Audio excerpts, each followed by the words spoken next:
বর্তমানে মানুষ ছোট হোক কিংবা বড় আকারের, অনলাইন হোক অথবা অফলাইনে বিভিন্ন ধরনের ব্যবসা করে থাকেন, কিন্তু দেখা যায় হাতে গোনা কিছু ব্যবসায়ী ছাড়া বেশিরভাগ ব্যবসায়ী কোনো রকমের তার ব্যবসাটাকে টেনে হিচড়ে চালিয়ে যাচ্ছেন।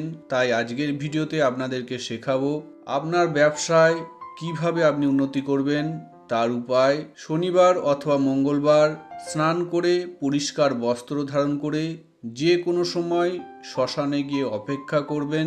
ওই দিন শ্মশানে নিয়ে আসা মৃতের ঘাটের কাজকর্ম করার পর যেই গিটকড়ি অথবা 1 টাকার কয়েন পড়ে থাকে, সকলের অলক্ষ্যে অর্থাৎ কেউ যেন না দেখে, ওই অবস্থায় ওখান থেকে একখানা গিটকড়ি অথবা একখানা 1 টাকার কয়েন আপনাকে নিজেকেই সংগ্রহ করে নিয়ে আসতে হবে।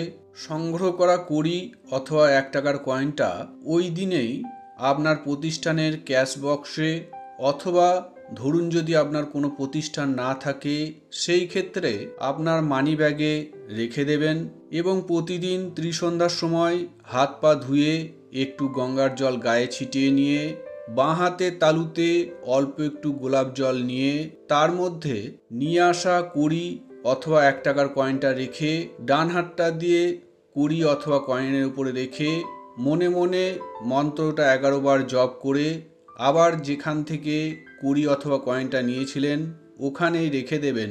এই কাজটা নিয়মিত 3 মাস করতেই হবে, একদিনও যেন ভুলে যাবেন না। 3 মাস পর থেকে আপনি বুঝতে পারবেন আপনার ব্যবসায় কী ধরনের উন্নতি ঘটছে এবং 3 মাস পরেও আপনি এই কাজটা কন্টিনিউ করে যাবেন। 3 মাস পর থেকে কোনো দিন আপনি এই কাজটা করতে ভুলে গেলেও কোনো রকম অসুবিধা হবে না।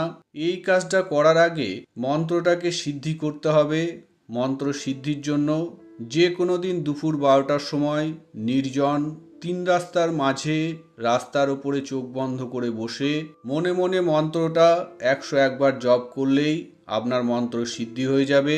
তবে খেয়াল রাখবেন মন্ত্র সিদ্ধি করার সময় কেউ যেন আপনাকে না দেখে, অন্যথা মন্ত্র সিদ্ধির কাজ অসম্পূর্ণ থেকে যাবে। তো বন্ধুরা, যদি কোনো কারণে আমার সঙ্গে যোগাযোগ করার দরকার পড়ে তাহলে সরাসরি ফোন না করে ভিডিওতে দেওয়া আমার হোয়াটসঅ্যাপ নাম্বারে সংক্ষেপে ভয়েস মেসেজ পাঠাবেন। নমস্কার, জয় মা কামাখ্যা।